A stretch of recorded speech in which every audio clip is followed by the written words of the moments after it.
ಎಲ್ಲರಿಗೂ ಜೈ ಶ್ರೀರಾಮ್. ಮಕ್ಕಳೇ, ಇವತ್ತು ನಾವು ಅಂಗಾಂಶಗಳು ಎಂಬ ಹೊಸ ಪಾಠದ ಬಗ್ಗೆ ತಿಳಿದುಕೊಳ್ಳಲಿದ್ದೇವೆ.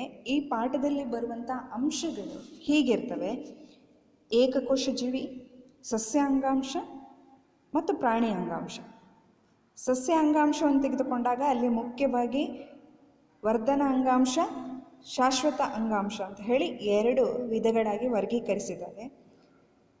ಶಾಶ್ವತ ಅಂಗಾಂಶದಲ್ಲಿ ಮತ್ತೆ ಸರಳ ಶಾಶ್ವತ ಅಂಗಾಂಶ, ಸಂಕೀರ್ಣ ಶಾಶ್ವತ ಅಂಗಾಂಶ ಎಂಬ ಎರಡು ವಿಧಗಳಿವೆ. ಸರಳ ಶಾಶ್ವತದಲ್ಲಿ ಪೇರೆಂಕೈಮ, ಕೋಲಂಕೈಮ, ಸ್ಕ್ಲೆರೆಂಕೈಮ, ಎಪಿಡರ್ಮಿಸ್ ಎಂಬ 4 ವಿಧಗಳನ್ನು ಕಾಣ್ತೇವೆ. ಹಾಗೆ ಸಂಕೀರ್ಣ ಶಾಶ್ವತ ಅಂಗಾಂಶದಲ್ಲಿ ಝೈಲಮ್, ಫ್ಲೋಯಮ್ ಎಂಬ 2 ವಿಧಗಳು ಕಂಡುಬರ್ತವೆ. ಇನ್ನು ಪ್ರಾಣಿ ಅಂಗಾಂಶವನ್ನು ತೆಗೆದುಕೊಂಡಾಗ ಅಲ್ಲಿ ಅನುಲೇಪಕ ಅಂಗಾಂಶ, ಸ್ನಾಯು ಅಂಗಾಂಶ, ಸಂಯೋಜಕ ಅಂಗಾಂಶ, ನರ ಅಂಗಾಂಶ ಈ 4 ವಿಧಗಳನ್ನು ಕಾಣ್ತೇವೆ. ಇವಿಷ್ಟು ಅಂಗಾಂಶಗಳು ಪಾಠದಲ್ಲಿ ಬರುವಂತಹ ಅಂಶಗಳಾಗಿರ್ತವೆ. ಇವತ್ತಿನ ತರಗತಿಯಲ್ಲಿ ನಾವು ಕಲಿಯುವಂಥ ಅಂಶಗಳು ಏನಿಲ್ಲ ಅಂತ ಹೇಳಿದ್ರೆ, ಅಂಗಾಂಶ ಅಂದರೆ ಏನು, ಅದರಲ್ಲಿ ಸಸ್ಯ ಅಂಗಾಂಶದ ಬಗ್ಗೆ ಇವತ್ತು ತಿಳಿದುಕೊಳ್ಳುವ. ಸಸ್ಯ ಅಂಗಾಂಶದಲ್ಲಿ ಮುಖ್ಯವಾಗಿ ವರ್ಧನ ಅಂಗಾಂಶ ಮತ್ತು ಶಾಶ್ವತ ಅಂಗಾಂಶ 2 ವಿಧಗಳಿರ್ತವೆ. ಆ ಶಾಶ್ವತ ಅಂಗಾಂಶದಲ್ಲಿ ಸರಳ ಶಾಶ್ವತ ಅಂಗಾಂಶದ ವಿಧಗಳ ಬಗ್ಗೆ ಕಲೀಲಿಕ್ಕಿದ್ದೇವೆ. ಪೇರೆಂಕೈಮ, ಕೋಲಂಕೈಮ, ಸ್ಕ್ಲೆರೆಂಕೈಮ ಇವಿಷ್ಟು ವಿಷಯಗಳ ಬಗ್ಗೆ ಇವತ್ತಿನ ತರಗತಿಯಲ್ಲಿ ತಿಳಿದುಕೊಳ್ಳುವ. ಮಕ್ಕಳೇ, ನಿಮಗೆ ಈಗಾಗಲೇ ಗೊತ್ತಿದೆ ಎಲ್ಲ ಜೀವಿಗಳು ಜೀವಕೋಶದಿಂದ ರಚನೆಯಾಗಿವೆ ಅಂತ ಹೇಳಿ. ಜೀವಕೋಶ ಅಂತ ಹೇಳಿದ್ರೆ ಜೀವಿಯ ರಚನಾತ್ಮಕ ಮತ್ತು ಕಾರ್ಯಾತ್ಮಕ ಘಟಕ ಆಗಿರ್ತದೆ. ಹಾಗೆ ಭೂಮಿಯಲ್ಲಿರುವಂಥ ಎಲ್ಲ ಜೀವಿಗಳು ತನ್ನ ಜೀವನವನ್ನು ಪ್ರಾರಂಭ ಮಾಡುವಂಥದ್ದು ಏಕಕೋಶದಿಂದ, ಮತ್ತೆ ಕೋಶ ವಿಭಜನೆ ಆಗೋದ್ರ ಮೂಲಕ ಅದು ಬಹುಕೋಶೀಯ ಜೀವಿಗಳಾಗ್ತವೆ. ಹಾಗೆ ಕೆಲವು ಜೀವಿಗಳು ಏಕಕೋಶ ಜೀವಿಯೇ ಆಗಿರ್ತದೆ. ಉದಾಹರಣೆಗೆ ಅಮೀಬಾ, ಪ್ಯಾರಾಮಿಸಿಯಮ್, ಯೂಗ್ಲಿನ ಇವು ಏಕಕೋಶ ಜೀವಿಯಾಗಿರ್ತದೆ. ಅಂದರೆ ಅದರಲ್ಲಿ ಒಂದೇ ಜೀವಕೋಶ ಇದ್ದು ಅವು ತನ್ನೆಲ್ಲ ಮೂಲಭೂತ ಕ್ರಿಯೆಗಳನ್ನು ನಿರ್ವಹಿಸ್ತದೆ. ಇಲ್ಲಿ ಏಕಕೋಶ ಜೀವಿಯಾದ ಅಮೀಬಾ ತನ್ನ ಪೋಷಣೆ ಮತ್ತು ಚಲನೆ ಯಾವ ರೀತಿ ಮಾಡ್ತದೆ ಅಂತ ಹೇಳಿ ನೋಡಿಕೊಳ್ಳುವ. ಆ ಅಮೀಬದ ಮಿಥ್ಯಪಾದದ ಮೂಲಕ ಚಲಿಸ್ತಾ ಉಂಟು. ಹಾಗೆ ಚಲಿಸ್ತಾ ಇರಬೇಕಿದ್ರೆ ಅದರ ಎದುರುಗಡೆ ಆಹಾರದ ಕಣ ಉಂಟು. ಆ ಆಹಾರದ ಕಣವನ್ನು ತನ್ನ ಮಿಥ್ಯಪಾದ ಚಲಿಸುವುದರ ಮೂಲಕ ತನ್ನ ದೇಹದ ಒಳಗೆ ಯಾವ ರೀತಿ ಪೋಷಣೆ ಮಾಡಿಕೊಳ್ಳುತ್ತದೆ ಅಂತ ಹೇಳಿ ನೀವು ನೋಡಿಕೊಳ್ಬೋದು ವಿಡಿಯೋವನ್ನು. ಮಿಥ್ಯಪಾದದ ಮೂಲಕ ಚಲಿಸ್ತಾ ಉಂಟು, ಆಹಾರವನ್ನು ತನ್ನ ಕೋಶದೊಳಗೆ ಹಾಕ್ತಾ ಉಂಟು. ಆ ಜೀರ್ಣ ಕ್ರಿಯೆ ಯಾವ ರೀತಿ ಆಗ್ತಾ ಉಂಟು ಅಂತ ಹೇಳಿ ನೀವು ಗಮನಿಸ್ಬೋದು. ಈ ರೀತಿಯಾಗಿ ಅಮೀಬಾ ಪೋಷಣೆಯನ್ನು ಮಾಡುತ್ತದೆ ಮತ್ತು ಚಲನೆಯನ್ನು ಮಾಡುತ್ತದೆ ಎನ್ನುವುದನ್ನು ಈ ವಿಡಿಯೋವನ್ನು ನೋಡೋದ್ರ ಮೂಲಕ ನಾವು ತಿಳಿದೆವು. ಮುಂದೆ ಬೆಳವಣಿಗೆ. ಒಂದೇ ಕೋಶ ಇದ್ದರೂ ಕೂಡ ಅದು ಗಾತ್ರದಲ್ಲಿ ಬೆಳೀತದೆ. ಇದನ್ನು ನಾವು ಆಂತರಿಕ ಬೆಳವಣಿಗೆ ಅಂತ ಹೇಳ್ತೇವೆ. ಹಾಗೆ ಉಸಿರಾಟ ಕ್ರಿಯೆ. ಪ್ರತಿಯೊಂದು ಜೀವಿ ಉಸಿರಾಟ ಮಾಡ್ತದೆ ಅನ್ನೋದು ಗೊತ್ತಿದೆ. ಕೆಲವು ಆಕ್ಸಿಜನನ್ನು ತೆಗೆದುಕೊಳ್ತದೆ, ಕೆಲವು ಆಕ್ಸಿಜನ್ ಇಲ್ಲದೆ ಕೂಡ ಬದುಕ್ತದೆ. ಜೀವಿ ಉಸಿರಾಟ ಮಾಡಬೇಕಾದ್ರೆ ಆಕ್ಸಿಜನ್ ಮತ್ತು ಕಾರ್ಬನ್ ಡೈಆಕ್ಸೈಡ್ಗಳ ವಿನಿಮಯ ಪ್ರಕ್ರಿಯೆ ಆಗ್ತದೆ. ಇಲ್ಲಿ ನಾವು ಅಮೀಬಾವನ್ನು ತೆಗೆದುಕೊಂಡಾಗ ಅಮೀಬಾ ಆಕ್ಸಿಜನನ್ನು ಪಡ್ಕೊಳ್ತದೆ, ಕಾರ್ಬನ್ ಡೈಆಕ್ಸೈಡನ್ನು ಹೊರ ಹಾಕ್ತದೆ. ಹಾಗೆ ವಿಸರ್ಜನೆ ಕ್ರಿಯೆ ಕೂಡ ಆಗ್ತದೆ. ಅಂದರೆ ತಿಂದಂಥ ಆಹಾರ ಏನುಂಟು ಅಲ್ಲಿ ಜೀರ್ಣವಾಗದೇ ಇರುವಂಥ ಆಹಾರ ಏನುಂಟು, ಕಣ ಉಂಟು, ಅದನ್ನು ಹೊರ ಹಾಕುವಂಥದ್ದು ದೇಹದಿಂದ. ಬೇಡದೇ ಇರೋ ಪದಾರ್ಥಗಳನ್ನು ಅದರ ಕೋಶದಿಂದ ಹೊರ ಹಾಕುವಂಥ ಪ್ರಕ್ರಿಯೆಗೆ ವಿಸರ್ಜನೆ ಅಂತ ಹೇಳ್ತೇವೆ. ಹಾಗೆ ಸಂತಾನೋತ್ಪತ್ತಿ ಕ್ರಿಯೆ. ಜೀವಿಯ ಮುಂದಿನ ಪೀಳಿಗೆ ಬೆಳಿಬೇಕು ಅಂತ ಇದ್ದರೆ ಸಂತಾನೋತ್ಪತ್ತಿ ಕ್ರಿಯೆ ಆಗಲೇಬೇಕು. ಇದು ಪ್ರತಿಯೊಂದು ಜೀವಿಯಲ್ಲಿ ಕೂಡ ಆಗ್ತದೆ. ಮುಂದೆ ಮಕ್ಕಳೇ, ಜೀವ ವಿಕಾಸ ಆಗೋದ್ರಿಂದ ಏಕಕೋಶ ಜೀವಿಯಿಂದ ಬಹುಕೋಶ ಜೀವಿಗಳು ಉಂಟಾಯಿತು ಎಂಬುದು ನಿಮಗೀಗಾಗಲೇ ಗೊತ್ತಿದೆ.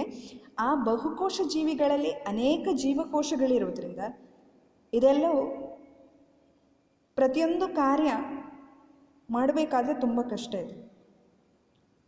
ಉಸಿರಾಟ ಇರ್ಬೋದು, ಜೀರ್ಣಕ್ರಿಯೆ ಇರ್ಬೋದು, ಸಂತಾನೋತ್ಪತ್ತಿ ಇರ್ಬೋದು, ವಿಸರ್ಜನೆ ಇರ್ಬೋದು, ಈ ಎಲ್ಲ ಕ್ರಿಯೆಗಳನ್ನು ಪ್ರತಿ ಕೋಶಗಳು ಮಾಡಬೇಕು ಅಂತ ಹೇಳೋದು ತುಂಬ ಕಷ್ಟ. ಹಾಗಾಗಿ ಇಲ್ಲಿ ಏನಾಗ್ತದೆ ಅಂತ ಹೇಳಿದ್ರೆ ಕೆಲವು ಕೋಶಗಳು ಗುಂಪಾಗಿ ಅವೆಲ್ಲ ಒಂದು ನಿರ್ದಿಷ್ಟ ಕಾರ್ಯವನ್ನು ಮಾಡ್ತದೆ ಈ ಬಹುಕೋಶ ಜೀವಿಗಳಲ್ಲಿ. ಮತ್ತು ಆ ಕೋಶಗಳೇನು ಗುಂಪಾಗಿರ್ತವೆ ಅವುಗಳ ರಚನೆ ಕೂಡ ಒಂದೇ ರೀತಿಯಾಗಿರ್ತದೆ. ಇಂತಹ ಗುಂಪು ಕೋಶಗಳನ್ನು ನಾವು ಅಂಗಾಂಶ ಅಂತ ಹೇಳ್ತೇವೆ. ಒಂದೇ ರೀತಿಯ ರಚನೆ ಮತ್ತು ಒಂದು ನಿರ್ದಿಷ್ಟ ಕಾರ್ಯವನ್ನು ಪೂರೈಸಲು ಒಟ್ಟಿಗೆ ಕೆಲಸ ಮಾಡುವ ಜೀವಕೋಶಗಳ ಗುಂಪನ್ನು ಅಂಗಾಂಶ, ಟಿಶ್ಯೂ ಅಂತ ಕರಿತೇವೆ. ಉದಾಹರಣೆಗೆ ಚಿತ್ರದಲ್ಲಿ ನೀವು ನೋಡ್ಬೋದು, ಸಸ್ಯದ ಅಂಗಾಂಶವನ್ನು ಕೊಟ್ಟಿದೆ. ಅಲ್ಲಿ ಸ್ಕ್ಲೀರೆಂಕೈಮ, ಕೋಲಿಂಕೈಮ, ಪೇರೆಂಕೈಮ ಅಂತ ಹೇಳಿ ಇವುಗಳ ರಚನೆ ಒಂದೇ ರೀತಿಯಾಗಿರ್ತದೆ. ಅಂದರೆ ಸ್ಕ್ಲೀರೆಂಕೈಮದು ಒಂದೇ ರೀತಿಯಾಗಿರ್ತದೆ, ಕೋಲಂಕೈಮದು ಆ ಅಂಗಾಂಶದ ರಚನೆ ಒಂದೇ ರೀತಿಯಾಗಿರ್ತದೆ ಮತ್ತು ಅವುಗಳ ಕಾರ್ಯ ಕೂಡ ಒಂದೇ ರೀತಿಯಾಗಿರುವಂಥದ್ದು. ಅಂದರೆ ಅಂಗ ಅಂದರೆ ನಿರ್ದಿಷ್ಟ ಕಾರ್ಯವನ್ನು ನಿರ್ವಹಿಸಲಿಕ್ಕೆ ಜೊತೆಗೂಡುವ ಅಂಗಾಂಶಗಳ ಗುಂಪಿಗೆ ನಾವು ಅಂಗ ಅಂತ ಕರಿತೇವೆ. ಚಿತ್ರವನ್ನು ಗಮನಿಸಿದಾಗ ನಿಮಗೆ ಗೊತ್ತಾಗ್ತದೆ. ಅಂಗ ಅಂತ ಹೇಳಿದ್ರೆ ಅಂಗಾಂಶಗಳ ಗುಂಪಿಗೆ ನಾವು ಅಂಗ ಅಂತ ಹೇಳುವಂಥದ್ದು. ಅಂಗವ್ಯವಸ್ಥೆ, ನಿರ್ದಿಷ್ಟ ಕಾರ್ಯಗಳನ್ನು ನಿರ್ವಹಿಸುವ ಅಂಗಗಳ ಗುಂಪಿಗೆ ಅಂಗವ್ಯವಸ್ಥೆ ಅಂತ ಕರಿತೇವೆ. ಚಿತ್ರವನ್ನು ಗಮನಿಸಿ ಅಂಗವ್ಯವಸ್ಥೆ ತೋರಿಸ್ತದೆ. ಈ ಅಂಗಾಂಶಗಳ ಬಗ್ಗೆ ಅಧ್ಯಯನ ಮಾಡುವ ಜೀವಶಾಸ್ತ್ರದ ವಿಭಾಗವನ್ನು ನಾವು ಅಂಗಾಂಶಶಾಸ್ತ್ರ ಅಂತ ಕರಿತೇವೆ, ಹಿಸ್ಟಾಲಜಿ ಅಂತ ಹೇಳಿ. ಮುಂದೆ ಮಕ್ಕಳೇ, ಸಸ್ಯ ಮತ್ತು ಪ್ರಾಣಿ ಅಂಗಾಂಶಗಳ ತಿಳ್ಕೊಳ್ಳುವ ಮೊದಲು ಅವುಗಳ ರಚನೆ ಮತ್ತು ಕಾರ್ಯಗಳ ಬಗ್ಗೆ ನಾವು ಒಂದು ಹೋಲಿಕೆ ಮಾಡಿ ನೋಡುವ. ಸಸ್ಯಗಳನ್ನು ನೋಡಿದಾಗ ಅವು ಅಚಲ ಅಥವಾ ಸ್ಥಿರ ಅಂತ ಹೇಳ್ತೇವೆ. ಅಂದರೆ ಅವು ಚಲಿಸುವುದಿಲ್ಲ, ಇದ್ದಲ್ಲೇ ಇರ್ತದೆ. ದ್ಯುತಿ ಸಂಶ್ಲೇಷಣೆ ಕ್ರಿಯೆ ಮಾಡೋದ್ರ ಮೂಲಕ ಅದು ಸ್ವಪೋಷಕಗಳಾಗಿರ್ತವೆ. ಆಹಾರಕ್ಕಾಗಿ ಇತರನ್ನು ಅವಲಂಬಿಸುವುದಿಲ್ಲ. ಹಾಗೆ ಅವುಗಳು ಹೊಂದಿರುವಂಥ ಬಹುತೇಕ ಅಂಗಾಂಶಗಳು ಆಧಾರ ಒದಗಿಸುವಂಥ ಅಂಗಾಂಶಗಳಾಗಿರ್ತವೆ. ಇವು ಸಸ್ಯಗಳ ದೇಹಕ್ಕೆ ದೃಢತೆಯನ್ನು ಕೊಡುತ್ತದೆ. ಹಾಗೆ ಹೆಚ್ಚಿನ ಸಂಖ್ಯೆಯಲ್ಲಿ ಮೃತ ಅಂಗಾಂಶಗಳಿರ್ತವೆ. ಯಾಕಂತ ಹೇಳಿದ್ರೆ ಜೀವಂತ ಜೀವಕೋಶಗಳಂತೆಯೇ ಮೃತ ಕೋಶಗಳು ಕೂಡ ಸಸ್ಯಗಳಿಗೆ ಸುಲಭವಾಗಿ ಯಾಂತ್ರಿಕ ದೃಢತೆಯನ್ನು ಕೊಡುತ್ತವೆ. ಹೀಗಿರುವ ಕಾರಣ ಇದಕ್ಕೆ ಕಡಿಮೆ ಶಕ್ತಿ ಬೇಕಾಗುವಂಥದ್ದು. ಸ್ವಪೋಷಕಗಳು ಚಲಿಸುವುದಿಲ್ಲ, ಮೃತಕೋಶಗಳು ಹೆಚ್ಚಿರ್ತವೆ. ಹಾಗಾಗಿ ಇವುಗಳಿಗೆ ಕಡಿಮೆ ಶಕ್ತಿ ಸಾಕಾಗ್ತದೆ. ಆದರೆ ಪ್ರಾಣಿಗಳನ್ನು ನಾವು ನೋಡಿದಾಗ ಅವು ಆಹಾರಕ್ಕಾಗಿ ಇತರನ್ನು ಅವಲಂಬಿಸಿರ್ತದೆ. ಪರಪೋಷಕಗಳು ಅಂತ ಹೇಳ್ತೇವೆ. ಆಹಾರವನ್ನು ಹುಡುಕಿಕೊಂಡು ಹೋಗಬೇಕು, ಹಾಗಾಗಿ ಚಲಿಸ್ತವೆ.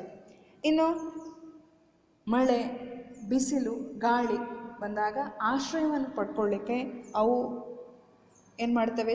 ಚಲನೆ ಮಾಡ್ತವೆ. ಹಾಗೆ ಸಂತಾನೋತ್ಪತ್ತಿ ಕ್ರಿಯೆ ಆಗಬೇಕಂತ ಹೇಳಿದೆ, ಅದು ಸಂಗಾತಿಯನ್ನು ಹುಡುಕಿಕೊಂಡು ಹೋಗಬೇಕಾಗ್ತದೆ. ಈ ಎಲ್ಲ ಕಾರ್ಯಗಳನ್ನು ಮಾಡಬೇಕಿದ್ರೆ ಇವು ಒಂದು ಕಡೆಯಿಂದ ಇನ್ನೊಂದು ಕಡೆಗೆ ಚಲಿಸಲೇಬೇಕಾಗ್ತದೆ. ಹಾಗಾಗಿ ಇವುಗಳಿಗೆ ಹೆಚ್ಚು ಶಕ್ತಿ ಬೇಕಾಗ್ತದೆ. ಮತ್ತು ಇವುಗಳಲ್ಲೆಲ್ಲವೂ ಜೀವಂತ ಕೋಶಗಳಾಗಿರ್ತವೆ. ಪ್ರಾಣಿಗಳು ಮತ್ತು ಸಸ್ಯಗಳ ನಡುವಿನ ಇನ್ನೊಂದು ವ್ಯತ್ಯಾಸ ಅಂತ ಹೇಳಿದ್ರೆ ಅವುಗಳ ಬೆಳವಣಿಗೆ ರೀತಿ. ಸಸ್ಯಗಳಲ್ಲಿ ಬೆಳವಣಿಗೆಯು ಕೆಲವು ಭಾಗಗಳಿಗೆ ಮಾತ್ರ ಸೀಮಿತವಾಗಿರುತ್ತೆ. ಅದೇ ಪ್ರಾಣಿಗಳಿಗೆ ಹಾಗಿರುವುದಿಲ್ಲ, ಅವು ಏಕರೂಪ ಬೆಳವಣಿಗೆ ಆಗಿರ್ತದೆ. ಸಸ್ಯಗಳಲ್ಲಿರುವ ಕೆಲವು ಅಂಗಾಂಶಗಳು ಜೀವಮಾನವಿಡೀ ವಿಭಜನೆ ಹೊಂದ್ತಾ ಇರ್ತವೆ. ಈ ಅಂಗಾಂಶಗಳು ಕೆಲವು ಭಾಗಗಳಲ್ಲಿ ಮಾತ್ರ ಕಂಡು ಬರ್ತದೆ. ಸಸ್ಯದ ತುದಿಯಲ್ಲಿರ್ಬೋದು ಅಥವಾ ಬೇರಿನ ತುದಿಯಲ್ಲಿರ್ಬೋದು. ಈ ಅಂಗಾಂಶಗಳ ವಿಭಜನೆ ಸಾಮರ್ಥ್ಯವನ್ನು ಆಧರಿಸಿಕೊಂಡು ನಾವು ಸಸ್ಯ ಅಂಗಾಂಶಗಳನ್ನು ಬೆಳವಣಿಗೆ ಅಥವಾ ವರ್ಧನ ಅಂಗಾಂಶ ಮತ್ತು ಶಾಶ್ವತ ಅಂಗಾಂಶ ಅಂತ ಹೇಳಿ ಎರಡು ವಿಧಗಳಾಗಿ ವರ್ಗೀಕರಿಸ್ಬೋದು. ಪ್ರಾಣಿಗಳಲ್ಲಿ ಜೀವಕೋಶದ ಬೆಳವಣಿಗೆ ಏನಾಗಿರ್ತದೆ? ಬಹುತೇಕ ಏಕರೂಪವಾಗಿರ್ತದೆ. ಆದ್ದರಿಂದ ಪ್ರಾಣಿಗಳ ದೇಹದಲ್ಲಿ ಕೋಶ ವಿಭಜಿಸುವ ಮತ್ತು ವಿಭಜನೆಯಾಗದ ಭಾಗ ಅಂತ ಹೇಳಿ ನಾವೀಗ ಗುರುತಿಸಲಿಕ್ಕೆ ಕಂಡುಬರುತ್ತಿಲ್ಲ. ಹಾಗೆ ನಾವು ಸಸ್ಯಗಳನ್ನು ನೋಡಿದಾಗ ಸಸ್ಯಗಳಲ್ಲಿ ಬೇರು, ಕಾಂಡ, ಎಲೆ, ಹಣ್ಣು, ಕಾಯಿ, ಹೂ ಎಲ್ಲ ಭಾಗಗಳನ್ನು ಕಾಣಬಹುದು. ಇದನ್ನು ನಾವು ಮೇಲ್ಮಟ್ಟದ ಪ್ರಾಣಿಗಳಲ್ಲಿ ನೋಡಿದಾಗ ಅಲ್ಲಿ ಅಂಗಗಳು ಮತ್ತು ಅಂಗವ್ಯೂಹದ ರಚನಾ ವ್ಯವಸ್ಥೆಯನ್ನು ಕಾಣಬಹುದು ಮತ್ತು ಅವುಗಳು ನಿರ್ದಿಷ್ಟ ಭಾಗಗಳಲ್ಲಿ ಇರ್ತದೆ. ಈ ಮೂಲಭೂತ ವ್ಯತ್ಯಾಸಗಳು ಅಂದರೆ ಸಸ್ಯಗಳಲ್ಲಿ ನಾವು ಭಾಗಗಳನ್ನು ಕಾಣಬಹುದು, ಪ್ರಾಣಿಗಳಲ್ಲಿ ಅಂಗಗಳು, ಅಂಗವ್ಯೂಹದ ರಚನೆಯನ್ನು ಕಾಣಬಹುದು. ಈ ಎರಡು ವ್ಯತ್ಯಾಸಗಳು ಆ ಎರಡು ಪ್ರಮುಖ ಜೀವಿ ಗುಂಪುಗಳ ವಿಭಿನ್ನ ಬದುಕುವ ವಿಧಾನವನ್ನು, ನಿರ್ದಿಷ್ಟವಾಗಿ ಅವುಗಳ ವಿಭಿನ್ನ ಪೋಷಣಾ ವಿಧಾನವನ್ನು ಪ್ರತಿಫಲಿಸ್ತದೆ. ಹಾಗೂ ಅವುಗಳ ವಿಭಿನ್ನ ವ್ಯವಸ್ಥೆಯ ರಚನಾ ವಿನ್ಯಾಸದಿಂದಾಗಿ ಅವು ಒಂದು ಕಡೆ ಒಂದು ಗುಂಪಿನ ಜೀವಿಗಳು ಸ್ಥಿರವಾಗಿರ್ತದೆ, ಅಂದರೆ ಸಸ್ಯಗಳು ಸ್ಥಿರವಾಗಿರ್ತದೆ, ಮತ್ತು ಇನ್ನೊಂದು ಕಡೆ ಇನ್ನೊಂದು ಗುಂಪಿನ ಜೀವಿಗಳು ಅಂದರೆ ಪ್ರಾಣಿಗಳು ಚುರುಕಾಗಿ ಓಡಾಡಿಕೊಂಡಿರ್ತವೆ. ಈ ರೀತಿಯಾಗಿ ತನ್ನ ದೇಹದಲ್ಲಿ ಹೊಂದಾಣಿಕೆಯನ್ನು ಮಾಡಿಕೊಂಡಿರ್ತವೆ. ಮುಂದೆ ಮಕ್ಕಳೇ, ನಾವು ಸಸ್ಯ ಅಂಗಾಂಶದ ಬಗ್ಗೆ ತಿಳಿದುಕೊಳ್ಳುವ. ಸಸ್ಯ ಅಂಗಾಂಶದ ಬಗ್ಗೆ ತಿಳಿದುಕೊಳ್ಬೇಕಿದ್ರೆ ಈ ಪ್ರಯೋಗವನ್ನು ನೋಡಿಕೊಳ್ಳುವ. ಇಲ್ಲಿ 2 ಜಾರ್ಗಳಿವೆ. ಆ ಜಾರ್ನಲ್ಲಿ ನೀರನ್ನು ತುಂಬಿಸಿಡಲಾಗಿದೆ. ಜಾರ್ 1 ಮತ್ತು 2ರಲ್ಲಿ ಈರುಳ್ಳಿ ಗೆಡ್ಡೆಗಳನ್ನು ತೆಗೆದುಕೊಳ್ಳಬೇಕು. ದಿನ ಕಳೆದಂತೆ 2 ಗಡ್ಡೆಗಳಲ್ಲಿನ ಬೇರುಗಳ ಬೆಳವಣಿಗೆಯನ್ನು ಗಮನಿಸಿಕೊಳ್ಳಿ. ದಿನಗಳದಂತೆ ಬೇರುಗಳ ಉದ್ದ ಏನಾಗ್ತದೆ, ಹೆಚ್ಚಾಗ್ತಾ ಉಂಟು. 4ನೇ ದಿನ 1ನೇ ಜಾಡಿಯಲ್ಲಿರುವಂತಹ ಈರುಳ್ಳಿಗಡ್ಡೆಯ ಬೇರುಗಳ ತುದಿಯನ್ನು ಕಟ್ ಮಾಡಿ ನಂತರ ಇಟ್ಟು ನೋಡಿದಾಗ, ಕೆಲವು ದಿನಗಳ ನಂತರ ನೋಡಿದರೆ ನಮಗೆ ಜಾರ್ 1ರಲ್ಲಿರುವಂತಹ ಕಟ್ ಮಾಡಿರುವಂತಹ ಈರುಳ್ಳಿಗಡ್ಡೆಯ ಬೇರುಗಳ ಬೆಳವಣಿಗೆ ಆಗದೇ ಇರೋದು ಗಮನಕ್ಕೆ ಬರ್ತದೆ. ಆದರೆ ಜಾರ್ 2ರಲ್ಲಿರುವಂತಹ ಈರುಳ್ಳಿಗಡ್ಡೆ ಬೇರುಗಳು ಬೆಳವಣಿಗೆ ಹೊಂದಿರ್ತದೆ. ಇದನ್ನು ನಾವು ಒಂದು ವಾರದಲ್ಲಿ ಆ ಪ್ರಯೋಗವನ್ನು ಮಾಡಿ ನೋಡಿದಾಗ ತುಂಬ ಉತ್ತಮವಾಗಿ ಫಲಿತಾಂಶವನ್ನು ಪಡಿಬಹುದು. ಈ ಪ್ರಯೋಗವನ್ನು ನೀವು ಕೂಡ ಮನೆಯಲ್ಲಿ ಮಾಡಿ ಮಕ್ಕಳೇ. ಇದರಿಂದ ತಿಳಿಯುವುದು ಅಂತ ಹೇಳಿದ್ರೆ, ಕಟ್ ಮಾಡಿದಂತಹ ಈರುಳ್ಳಿಗಡ್ಡೆ ಉಂಟಲ್ವಾ, ಅದರ ಬೇರುಗಳನ್ನು ಕಟ್ ಮಾಡಿದೆ. ಆ ಕಟ್ ಮಾಡಿದ ಜಾಗದಲ್ಲಿ ಅದು ಬೆಳವಣಿಗೆ ಆಗ್ತಾ ಇಲ್ಲ. ಆದರೆ ಕಟ್ ಮಾಡದೇ ಇರುವಂಥ ಈರುಳ್ಳಿಗಡ್ಡೆ ಏನುಂಟು, ಅದು ತನ್ನ ಬೇರುಗಳ ಉದ್ದವಾಗಿ ಬೆಳೀತಾ ಹೋಗ್ತಾ ಉಂಟು. ಇದರಿಂದ ಗಮನಿಸುವುದು ಏನು ಅಂತ ಹೇಳಿದ್ರೆ, ಸಸ್ಯಗಳ ಬೆಳವಣಿಗೆ ಕೆಲವು ನಿರ್ದಿಷ್ಟ ಭಾಗಗಳಲ್ಲಿ ಮಾತ್ರ ನಡೀತದೆ ಅಂತ ಹೇಳಿ. ಏಕೆಂದರೆ ವಿಭಜನೆ ಹೊಂದುವಂಥ ಅಂಗಾಂಶಗಳು, ಇವುಗಳನ್ನು ನಾವು ವರ್ಧನ ಅಂಗಾಂಶ ಅಂತ ಕರಿತೇವೆ. ಕೇವಲ ಕೆಲವು ಭಾಗಗಳಲ್ಲಿ ಮಾತ್ರ ಅವು ಕಂಡು ಬರ್ತವೆ. ಈ ವರ್ಧನ ಅಂಗಾಂಶ ಸಸ್ಯಗಳು ಜೀವಿತಾವಧಿಯ ಕೊನೆಯವರೆಗೆ ಬೆಳೆಯುವುದಕ್ಕೆ ಕಾರಣವಾಗಿರ್ತದೆ. ಹಾಗೆ ಈ ಅಂಗಾಂಶವು ನಿರಂತರವಾಗಿ ವಿಭಜನೆಯಾಗುತ್ತಿರುವ ಭ್ರೂಣ ಜೀವಕೋಶಗಳಿಂದ ಕೂಡಿದೆ. ಹಾಗಾಗಿ ಇದಕ್ಕೆ ಬೆಳವಣಿಗೆ ಅಂಗಾಂಶ ಅಂತ ಹೇಳಿ ಕೂಡ ಕರಿತೇವೆ. ಈ ವರ್ಧನ ಅಂಗಾಂಶದಲ್ಲಿ 3 ವಿಧಗಳಿವೆ. ತುದಿ ವರ್ಧನಾಂಗಾಂಶ, ಪಾರ್ಶ್ವವರ್ಧನಾಂಗಾಂಶ, ಅಂತರಗೆಣ್ಣು ವರ್ಧನಾಂಗಾಂಶ ಅಂತ ಹೇಳಿ. ಈ ತುದಿ ವರ್ಧನಾಂಗಾಂಶ ಅಂತ ಹೇಳಿದೆ, ಸಸ್ಯಗಳ ಭಾಗಗಳನ್ನು ನೋಡಿದಾಗ ಅದರ ಕಾಂಡದ ತುದಿ ಮತ್ತು ಬೇರಿನ ತುದಿ ಬೆಳವಣಿಗೆ ಆಗುವುದನ್ನು ನಾವು ಗಮನಿಸಿದ್ದೇವೆ. ತುದಿ ವರ್ಧನಾಂಗಾಂಶವು ಕಾಂಡದ ತುದಿಯಲ್ಲಿ ಮತ್ತು ಬೇರಿನ ತುದಿಯಲ್ಲಿ ಸಕ್ರಿಯವಾಗಿದ್ದು, ಇದು ಸಸ್ಯದ ಎತ್ತರ ಹೆಚ್ಚುವುದಕ್ಕೆ ಕಾರಣವಾಗಿದೆ. ನೀವು ಇನ್ನಷ್ಟು ಅದನ್ನು ಮೈಕ್ರೋಸ್ಕೋಪಲ್ಲಿ ಕಾಂಡದ ಬೇರಿನ ತುದಿಯಿದ್ದು ಮತ್ತು ಕಾಂಡದ ತುದಿಯನ್ನು ತೆಗೆದು ನೋಡಿದಾಗ ಈ ರೀತಿಯಾಗಿ ಕಾಣುತ್ತದೆ. ಅಲ್ಲಿ ವರ್ಧನ ಅಂಗಾಂಶಗಳು ಇರ್ತವೆ. ಇವು ಸಸ್ಯದ ಎತ್ತರವನ್ನು ಹೆಚ್ಚುವುದಕ್ಕೆ ಕಾರಣವಾಗಿರುತ್ತದೆ. ಇನ್ನೊಂದು ವಿಧ ಪಾರ್ಶ್ವವರ್ಧನ ಅಂಗಾಂಶ. ಈ ಪಾರ್ಶ್ವವರ್ಧನ ಅಂಗಾಂಶವು ಸಸ್ಯದ ಸುತ್ತಳತೆಯ ಹೆಚ್ಚಳಕ್ಕೆ ಕಾರಣವಾಗಿದೆ. ನೀವು ಸಸ್ಯದ ಕಾಂಡವನ್ನು ಚಿತ್ರದಲ್ಲಿ ಗಮನಿಸಬಹುದು. ಅದರ ಸುತ್ತಳತೆ ಹೆಚ್ಚಾಗಬೇಕಿದ್ರೆ ಈ ಪಾರ್ಶ್ವವರ್ಧನ ಅಂಗಾಂಶ ಕಾರ್ಯನಿರ್ವಹಿಸಬೇಕು. ಮುಂದೆ ಮಕ್ಕಳೇ, 3ನೇ ವಿಧ ಅಂತರಗೆಣ್ಣು. ವರ್ಧನ ಅಂಗಾಂಶ ಅಂತ ಹೇಳಿ. ಇವು ಎಲೆಗಳ ಬುಡಭಾಗ ಅಥವಾ ರೆಂಬೆಯ ಅಂತರಗಳಲ್ಲಿ ಕಂಡುಬರ್ತದೆ.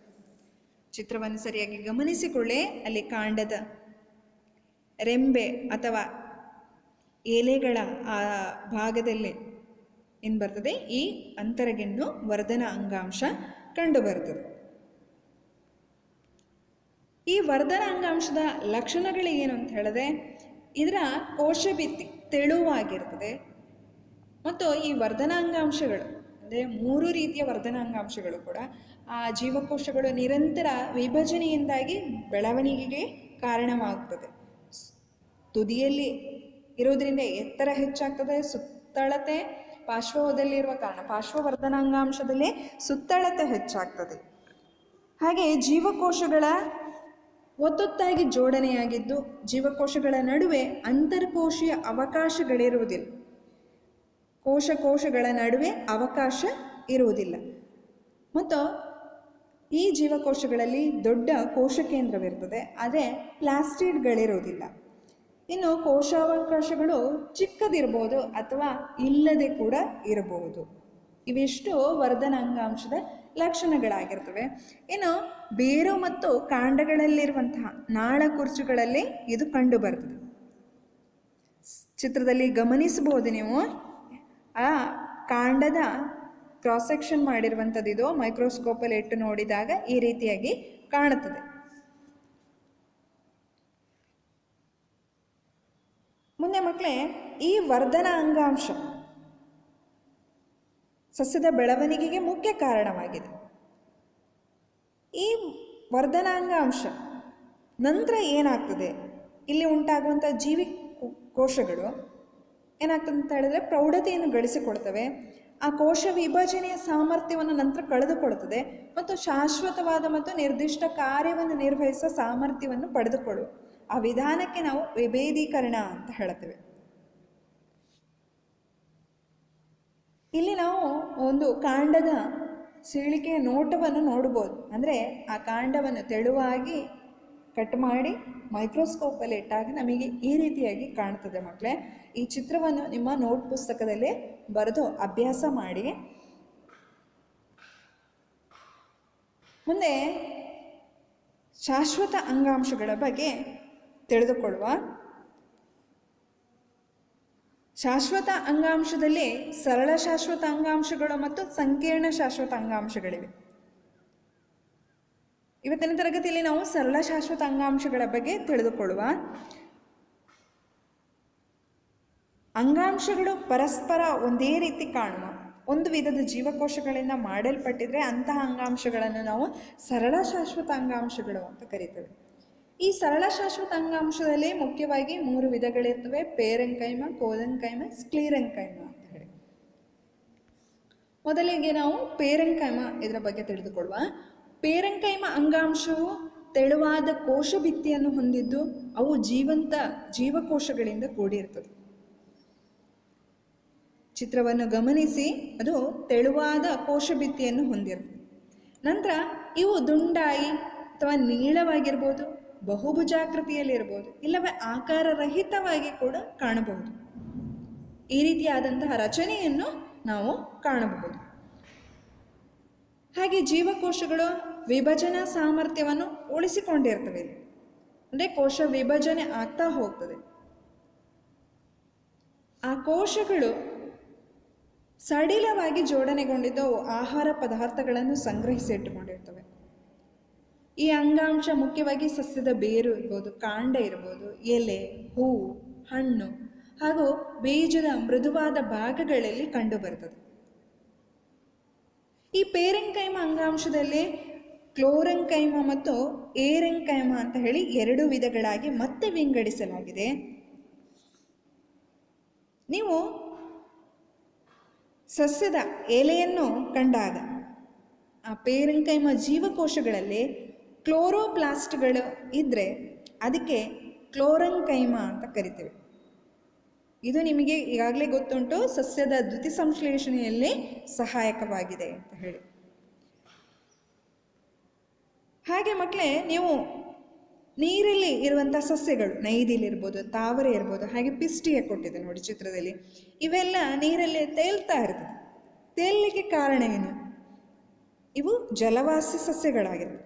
ಮತ್ತು ಪೇರೆಂಕೈಮ ಜೀವಕೋಶಗಳು ಇದರಲ್ಲಿ ತುಂಬ ಸಡಿಲವಾಗಿ ಜೋಡಣೆಗೊಂಡಿರ್ತವೆ. ಹಾಗೆ ನಾನು ಆಗಲೇ ಹೇಳಿದ ಅಂತರ್ಕೋಶ ಅವಕಾಶಗಳಿರ್ತವೆ. ಆ ಅಂತರ್ಕೋಶ ಅವಕಾಶಗಳಲ್ಲಿ ಗಾಳಿ ತುಂಬಿಕೊಂಡಿರುವ ಕಾರಣ ಇದು ತೇಲ್ತದೆ. ಹಾಗಾಗಿ ಇದಕ್ಕೆ ಏರೆಂಕೈಮ ಅಂತ ಹೇಳ್ತೇವೆ. ಮುಖ್ಯವಾಗಿ ಆ ಪೇರೆಂಕೈಮ ಜೀವಕೋಶಗಳಲ್ಲಿ ಏನು ಉಂಟು, ಅಂತರ್ಕೋಶ ಅವಕಾಶಗಳುಂಟು. ಆ ಅವಕಾಶಗಳಲ್ಲಿ ಗಾಳಿ ತುಂಬಿಕೊಂಡಿರುವ ಕಾರಣ ಇದು ನೀರಲ್ಲಿ ತೇಲಲಿಕ್ಕೆ ಸಾಧ್ಯವಾಗುವಂಥದ್ದು. ಹಾಗಾಗಿ ಇಂಥವುಗಳನ್ನ ನಾವು ಏರೆಂಕೈಮ ಅಂತ ಕರಿತೇವೆ. ಮುಂದೆ ಮಕ್ಕಳೇ ಕೋಲಂಕೈಮ. ಈ ಜೀವಕೋಶಗಳು ಒತ್ತೊತ್ತಾಗಿ ಜೋಡಣೆಗೊಂಡಿರ್ತವೆ. ನೀವೀಗ ಈ ಚಿತ್ರವನ್ನು ಗಮನಿಸಿದಾಗ ನಿಮಗೆ ಚೆನ್ನಾಗಿ ಅರ್ಥವಾಗ್ಬೋದು. ಇದು ಒತ್ತೊತ್ತಾಗಿ ಜೋಡಣೆಗೊಂಡಿದ್ದು ಅಂತರ್ಕೋಶೀಯ ಅವಕಾಶಗಳಿರೋದಿಲ್ಲ. ಒಂದು ಕೋಶ ಅದ ನಂತರ ನೆಕ್ಸ್ಟ್ ಕೋಶ ಅದು ಜೋಡಣೆಗೊಳ್ತದಲ್ವ, ಆ ಜೋಡಣೆಗೊಳ್ಳುವಾಗ ಅದರಲ್ಲಿ ಅವಕಾಶಗಳಿರೋದಿಲ್ಲ. ಮತ್ತು ಜೀವಕೋಶಗಳು ಪರಸ್ಪರ ಸೇರುವ ಜಾಗಗಳಲ್ಲಿ ಕೋಶಭಿತ್ತಿಯು ದಪ್ಪನಾಗಿರುವುದು ಕಂಡುಬರುತ್ತದೆ. ಕೆಂಪು ಬಣ್ಣದಲ್ಲಿ ಕಾಣಬಹುದು. ಆ ಕೋಶಗಳು ಸೇರುವ ಜಾಗ, ಆ ಕೋಶಭಿತ್ತಿ ಏನಾಗಿರ್ತದೆ, ದಪ್ಪವಾಗಿ ಕಾಣುತ್ತದೆ. ಈ ಕೋಲಂಕೈಮ ವಿಭಜನಾ ಸಾಮರ್ಥ್ಯ ಹೊಂದಿರುವಂತಹ ಜೀವಂತ ಜೀವಕೋಶಗಳಿಂದ ಕೂಡಿರ್ತದೆ.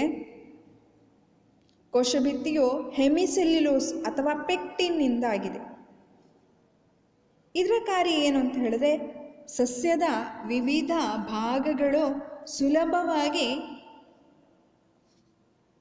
ಮುರಿಯದಂತೆ, ಹಾಗೆ ಬಾಗುವಿಕೆ ಅಂದರೆ ಸುಲಭವಾಗಿ ಬಾಗುವಿಕೆಯನ್ನು ಸಾಧ್ಯವಾಗಿಸ್ತದೆ. ಹಾಗೆ ಇದು ಸಸ್ಯಗಳಿಗೆ ಯಾಂತ್ರಿಕ ಆಧಾರವನ್ನು ಕೂಡ ಒದಗಿಸುವಂಥ ಕಾರ್ಯವನ್ನು ಮಾಡುತ್ತದೆ. ಮುಂದೆ ಮಕ್ಕಳೇ ಸ್ಕ್ಲೀರೆಂಕೈಮ. ಇದು ಪ್ರೌಢ ಹಂತದಲ್ಲಿ ನಿರ್ಜೀವವಾಗಿರುವಂತಹ ನೀಳವಾದ ಜೀವಕೋಶಗಳಿಂದ ಕೂಡಿರ್ತದೆ.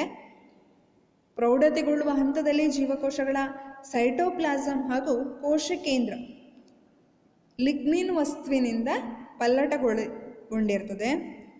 ಈ ಸ್ಕ್ಲೀರೆಂಕೈಮ ಅಂಗಾಂಶವನ್ನು ನಾವು ಗಟ್ಟಿಯಾದ ಚಿಪ್ಪು ಹೊಂದಿರುವಂತಹ ಅಥವಾ ಹಣ್ಣಿನ ಕವಚ ಇರ್ಬೋದು, ಇವುಗಳಲ್ಲಿ ಕಾಣಬಹುದು. ಇವುಗಳಲ್ಲಿ ಮುಖ್ಯವಾಗಿ ನಾರುಕೋಶಗಳು ಮತ್ತು ಸ್ಕ್ಲೀರೈಡ್ಗಳು ಅಂತ ಹೇಳಿ ಎರಡು ವಿಧಗಳಿವೆ. ಈ ನಾರುಕೋಶಗಳು ಹೇಳಿದ್ರೆ ನಮ್ಯತೆ ಅಥವಾ ಸ್ಥಿತಿಸ್ಥಾಪಕ ಗುಣವನ್ನು ಹೊಂದಿರುತ್ತೆ. ಆದ್ದರಿಂದ ಇವುಗಳನ್ನು ಗೋಣಿಚೀಲ ಮತ್ತು ಹಗ್ಗಗಳನ್ನು ತಯಾರಿಸಲಿಕ್ಕೆ ಬಳಸ್ತಾರೆ.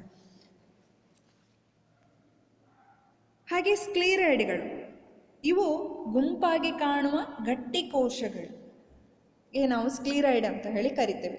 ಇವುಗಳಲ್ಲಿ ಲಿಗ್ನಿನ್ನ ಪ್ರಮಾಣ ಏನುಂಟು ನಾರುಕೋಶಗಳಿಗಿಂತ ಹೆಚ್ಚಿರ್ತದೆ. ಹೀಗಾಗಿ ಇವುಗಳಿಗೆ ಕಲ್ಲು ಕೋಶಗಳು ಅಂತ ಕೂಡ ಕರೀತೇವೆ.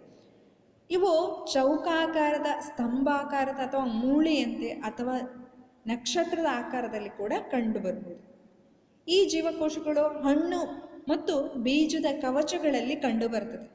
ನೀವು ಚಿತ್ರದಲ್ಲಿ ಬೀಜಗಳನ್ನು ಕಾಣಬಹುದು, ಡ್ರೈ ಫ್ರೂಟ್ಸ್ ಅಂತ ಹೇಳ್ತೇವಲ್ವ, ಅದರ ಹೊರ ಕವಚಗಳೆಲ್ಲ ಏನಾಗಿರ್ತದೆ, ತುಂಬ ಗಟ್ಟಿಯಾಗಿರ್ತದೆ. ಈ ಕವಚಗಳಲ್ಲಿ ಈ ಸ್ಕ್ಲೀರೆಂಕೈಮ, ಅದರಲ್ಲೂ ಸ್ಕ್ಲೀರೈಡ್ಗಳು ಇರ್ತವೆ ಮಕ್ಕಳೇ. ಸರಿ ಮಕ್ಕಳೇ, ಇವತ್ತಿನ ತರಗತಿಯಲ್ಲಿ ನಾವು ಏನೆಲ್ಲ ತಿಳಿದುಕೊಂಡೇವು ಅಂತ ಹೇಳಿದ್ರೆ, ಅಂಗಾಂಶ ಅಂತ ಹೇಳಿದ್ರೆ ಏನು, ಅದರಲ್ಲಿ ಸಸ್ಯ ಅಂಗಾಂಶದಲ್ಲಿ ಬರುವಂತಹ ವರ್ಧನಾಂಗಾಂಶದಲ್ಲಿ 3 ವಿಧಗಳಿವೆ. ತುದಿ ವರ್ಧನಾಂಗಾಂಶ, ಪಾರ್ಶ್ವವರ್ಧನಾಂಗಾಂಶ, ಅಂತರಗೆಣ್ಣು ವರ್ಧನಾಂಗಾಂಶ ಅಂತ ಹೇಳಿ. ಹಾಗೆ ಶಾಶ್ವತ ಅಂಗಾಂಶದಲ್ಲಿ ಬರುವಂಥದ್ದು ಸರಳ ಶಾಶ್ವತ ಅಂಗಾಂಶ ಮತ್ತು ಸಂಕೀರ್ಣ ಶಾಶ್ವತ ಅಂಗಾಂಶ. ಸರಳ ಶಾಶ್ವತ ಅಂಗಾಂಶದಲ್ಲಿ ಪೇರೆಂಕೈಮ, ಕೋಲಂಕೈಮ, ಸ್ಕ್ಲೀರೆಂಕೈಮ ಇವುಗಳ ಬಗ್ಗೆ ನಾವು ಇವತ್ತಿನ ತರಗತಿಯಲ್ಲಿ ತಿಳಿದುಕೊಂಡೆವು. ಇದಕ್ಕೆ ಸಂಬಂಧಿಸಿ ನಾನು ಕೆಲವು ಪ್ರಶ್ನೆಗಳನ್ನು ಕೊಡ್ತೇನೆ. ಆ ಪ್ರಶ್ನೆಗಳಿಗೆ ನೀವು ಉತ್ತರವನ್ನು ಬರೆದು ಅಭ್ಯಾಸ ಮಾಡಬೇಕು. ಮೊದಲನೇ ಪ್ರಶ್ನೆ, ಅಂಗಾಂಶ ಅಂತ ಹೇಳಿದ್ರೆ ಏನು, ಅಂಗಾಂಶ ಎಂದರೇನು? ಎರಡನೇ ಪ್ರಶ್ನೆ, ತುದಿ ವರ್ಧನ ಅಂಗಾಂಶ ಸಸ್ಯದ ಯಾವ ಭಾಗದಲ್ಲಿ ಕಂಡುಬರುತ್ತದೆ? ಮೂರನೇ ಪ್ರಶ್ನೆ, ಸರಳ ಶಾಶ್ವತ ಅಂಗಾಂಶಗಳ ವಿಧಗಳನ್ನು ತಿಳಿಸಿ ಮತ್ತು ಅವುಗಳ ರಚನಾ ವಿನ್ಯಾಸವನ್ನು ಬರಿಬೇಕು. ಸರಳ ಶಾಶ್ವತ ಅಂಗಾಂಶಗಳ ವಿಧಗಳು ಏನು ಉಂಟು ಅದನ್ನು ಬರೆದು ನಂತರ ಅವುಗಳ ರಚನಾ ವಿನ್ಯಾಸವನ್ನು ಬರಿಬೇಕು. ನಾಲ್ಕನೇದು, ಕಾಂಡದ ಸೀಳಿಕೆಯ ನೋಟದ ಚಿತ್ರ ಬರೆದು ಭಾಗಗಳನ್ನು ಹೆಸರಿಸಿ. ಐದನೇದು, ಕೋಲಂಕೈಮ ಅಡ್ಡ ಸೀಳಿಕೆಯ ಚಿತ್ರ ಬರೆದು ಭಾಗಗಳನ್ನು ಹೆಸರಿಸಿ. ಇವಿಷ್ಟನ್ನು ನೀವು ಬರೆದು ಅಭ್ಯಾಸ ಮಾಡಬೇಕು. ಸರಿ ಮಕ್ಕಳೇ, ಇವತ್ತಿನ ಅವಧಿಯನ್ನು ಇಲ್ಲಿಗೆ ಮುಗಿಸುತ್ತಾ ಮುಂದಿನ ಅವಧಿಯಲ್ಲಿ ಇದರ ಬಗ್ಗೆ ಇನ್ನಷ್ಟು ಹೆಚ್ಚಿನ ಮಾಹಿತಿಯನ್ನು ತಿಳಿದುಕೊಳ್ಳುವ. ಧನ್ಯವಾದಗಳು.